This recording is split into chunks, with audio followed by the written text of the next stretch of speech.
Assalamualaikum warahmatullahi wabarakatuh. Ketemu lagi dengan saya Fitri Tunjung Sari di Fitri Class.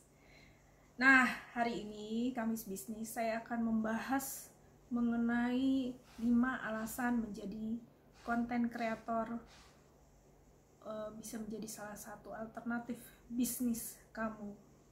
Kenapa? Saksikan sesaat lagi. Kalau mau tahu, jangan lupa subscribe, like, share, and comment.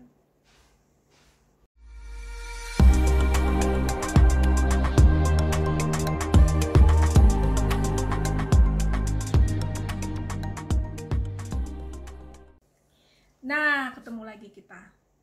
Nah, jadi ada 5 alasan utama mengapa menjadi konten kreator saat ini menjadi sesuatu yang sangat menjanjikan. Pertama, dengan menjadi konten kreator, maka kamu bisa menghasilkan pundi-pundi uang. Ya, walaupun butuh waktu ya. Semua juga kalau kita kerja, semua butuh waktu. Nah, kecuali kalau jadi pegawai mungkin jelas gajinya per bulan berapa.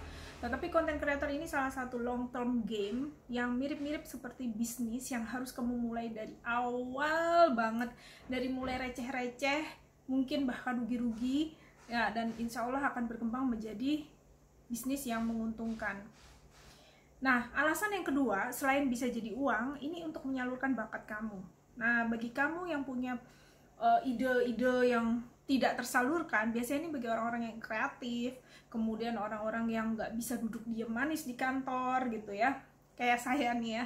Nah, jadi kamu membutuhkan saluran untuk menyalurkan bakat kamu. Yang punya bakat menulis atau copywriting ini sangat cocok, karena dengan misalnya konten kreator di Instagram itu membutuhkan kemampuan untuk membuat copywriting. Demikian juga di sosial media yang lain seperti Facebook ataupun YouTube, semua membutuhkan kemampuan membuat copywriting. Copywriting ini beda dengan academic writing ya, karena copywriting ini biasanya lebih mengajak kepada audiens untuk melakukan sesuatu ya, untuk influencing ya, jadi untuk mempengaruhi seseorang, baik itu untuk keperluan bisnis maupun untuk misalnya memotivasi seseorang. Nah, bakat yang lain ada yang bisa disalurkan, misalnya punya bakat untuk public speaking. Ya, ini bisa disalurkan melalui dengan membuat video baik di YouTube ataupun di Facebook. Nah, seperti kita tahu tadi ya, yang bisa menghasilkan uang menjadi content creator itu bukan cuma YouTube, tetapi juga Facebook. Melalui Facebook fanpage kamu juga bisa bikin video dan menjadi monetisasi di Facebook. Untuk Instagram ya seperti kamu tahu, kamu bisa menjadi influencer ya. Nah, selain ke penyaluran bakat dua tadi, kamu juga bisa menyalurkan bakat untuk bisnis, karena bisnis itu juga merupakan bakat ya. Nah, kalau tidak dikembangkan akan sayang sekali, dan ini bisa sangat membantu di waktu luang kamu. Jadi kalau kamu punya pekerjaan lain, maka ini cocok sekali untuk menjadi pekerjaan kamu di waktu luang. Atau bahkan nanti kalau penghasilannya lebih tinggi dari penghasilan kamu yang sekarang, bakalan cocok banget untuk dijadikan full time job. Yang ketiga, ini cocok banget tadi sudah saya katakan untuk mereka yang punya bakat dan ide-ide yang kreatif, sehingga pemikiran mereka, kemudian keinginan untuk bisa sharing dan mengedukasi orang lain itu tersalurkan melalui konten kreator ini ya. Ya, sebagai contoh, kalau kamu punya ide di bidang apa, misalnya bisnis seperti itu, maka kamu punya saluran untuk menyalurkan itu. Atau kalau kamu punya bakat di bidang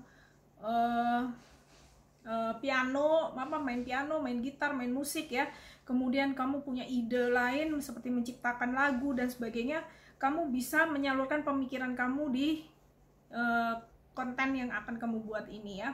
Ya, segala-gala ide yang inovatif lah intinya.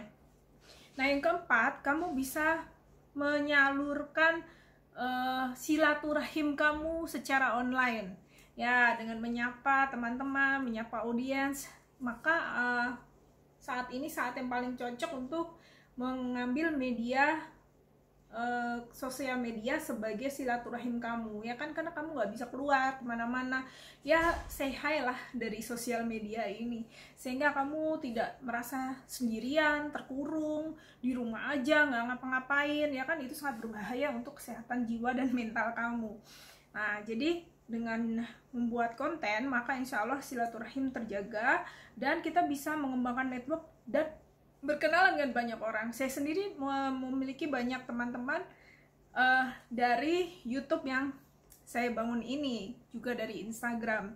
Jadi menurut saya ini sangat menyenangkan ya, kita bisa punya banyak teman baru dan bisa mengembangkan jaringan kita. Nah, selain itu secara agama ya, berpahala loh. Karena kalau kita sharing, kita mengajarkan sesuatu walaupun itu sedikit yang kita tahu ya, bagi kita mungkin kita berpikir itu tidak seberapa, tetapi bagi orang lain yang membutuhkan itu mungkin sangat bermanfaat, sehingga sharing itu sama saja dengan sedekah ilmu ya, insya Allah bermanfaat untuk dunia dan akhirat.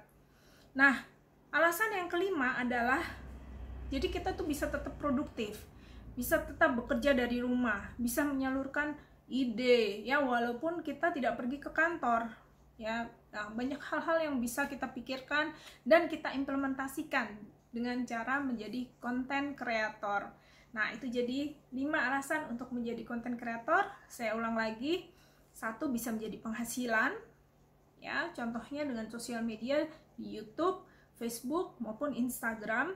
Yang kedua, untuk menyalurkan bakat kamu, contohnya bakat-bakat seperti misalnya menulis, copywriting ya, kemudian public speaking, kemudian belum kalau punya bakat make up dan sebagainya ya, atau menyanyi. Nah, itu bisa disalurkan dengan menjadi konten kreator.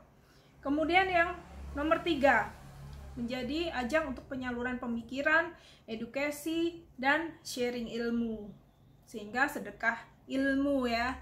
Nah, kemudian yang keempat, juga mengembangkan jaringan dan mengembangkan silaturahim, menjaga silaturahim di masa pandemi ini sangat cocok. Jadi kita tetap bisa bersilaturahim, tetap bisa mengembangkan jaringan atau network tanpa harus keluar rumah ya. Jadi walaupun online kita bisa berkenalan kok dengan banyak orang, insya Allah. Dan nanti waktu corona sudah selesai, insya Allah kita bisa bertemu langsung ya teman-teman.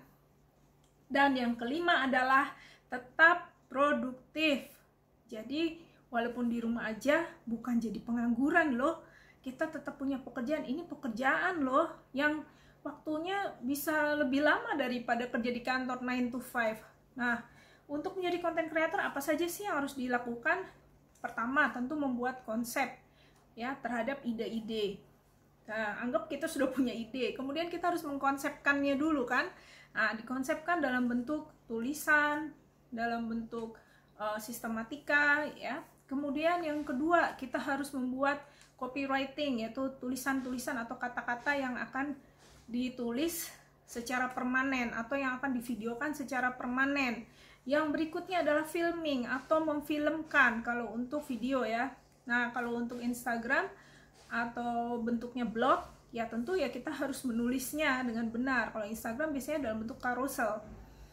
Nah, dan itu juga dibutuhkan keahlian khusus ya, sehingga mampu menginfluence atau mengajak orang lain dengan cara-cara kita, baik itu menjadi bisnis atau menjadi customer suatu bisnis, ataupun menjadi motivator ya, ataupun untuk mengendorse suatu barang ya. Nah, setelah filming, nah tentu kita harus melakukan optimisasi, karena setelah filming itu bukan hanya jadi terus kita lempar gitu aja, tetapi harus kita optimisasi dengan melakukan perbaikan-perbaikan, misalnya dengan memasukkan kata kunci, kemudian selalu mengecek analitik atau insight sebagai hasil dari produksi yang telah kita lempar kepada audiens. Nah, setelah optimisasi, kita tetap melakukan evaluasi terhadap hasil dari konten yang sudah kita kreasi tadi. Jadi tahapnya banyak sekali dan itu membutuhkan waktu yang cukup lama. Belum lagi waktu mengedit ya. Nah, jadi teman-teman, menjadi konten kreator itu bukan pengangguran. Nah, untuk itu juga diperlukan skill-skill yang banyak ya. Nah, skill-skill apa saja nanti akan kita bahas di lain waktu, pembahasan yang lain. Oke, gitu aja dari saya. Wassalamualaikum warahmatullahi wabarakatuh.